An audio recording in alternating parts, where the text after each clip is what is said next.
Hello, and welcome to our presentation, Navigating Public Backlash, Ethical and Practical Lessons from Social Media Recruitment and Sensitive Research. My name is Dr. Kateryna, and I'm an assistant professor at the Daphne Cockwell School of Nursing, Toronto Metropolitan University, presenting on behalf of my team, Kristina TSVYGUN, Valerie and Dr. AL-HAMAD. In terms of the background, digital platforms have become increasingly valuable tools for researching groups that have traditionally been underrepresented in research. This is especially important when studies involve sensitive experiences, marginalized identities, or populations that are geographically dispersed. But using these platforms isn't without a challenge. A recent example comes from our own study where we used social media to recruit displaced Ukrainian women who engaged in sex work in Canada to make ends meet. While the approach successfully allowed us to access a population that would have been nearly impossible to reach offline, our recruitment efforts triggered unexpected online backlash. This backlash not only created ethical and safety concerns for the research team and participants, but it also raised questions about how such reactions might influence participation, trust, and data quality. So the purpose of our study is to conduct a two-phase qualitative study to explore the practical and ethical implications of utilizing digital platforms for recruiting research participants for stigmatized topics in society. The phase 1 of our study involves semi-structured interviews with researchers, approximately 20, who experienced public backlash during digital recruitment for hard-to-reach populations.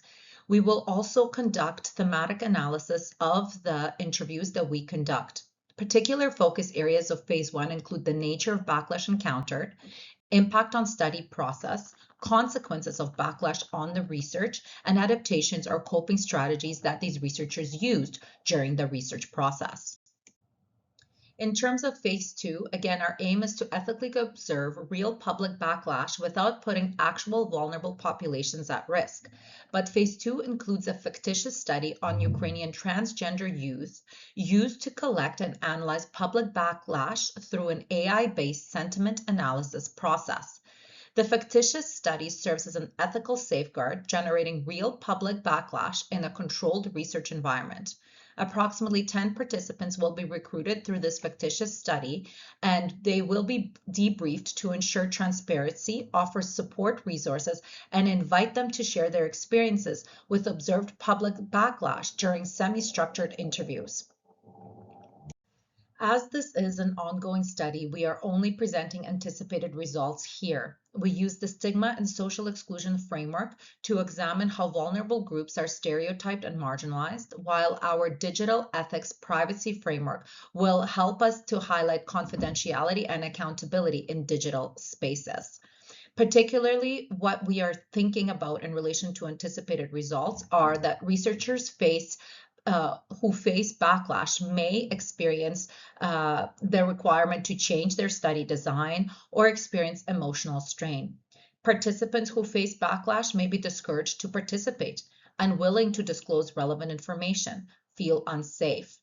The public may reinforce existing stereotypes and shape how the study is being perceived online, especially by potential participants. So in terms of the implications, the data analysis can reveal the impact of public backlash in digital spaces on one's well-being, safety, and research trustworthiness. Additionally, it can inform the development of guidance tools, revised protocols, and the creation of practical strategies to mitigate challenges in digital recruitment. Thank you so much for listening to our presentation. On this slide, I include my contact information as well as a QR code where you can access our references that we used for this presentation.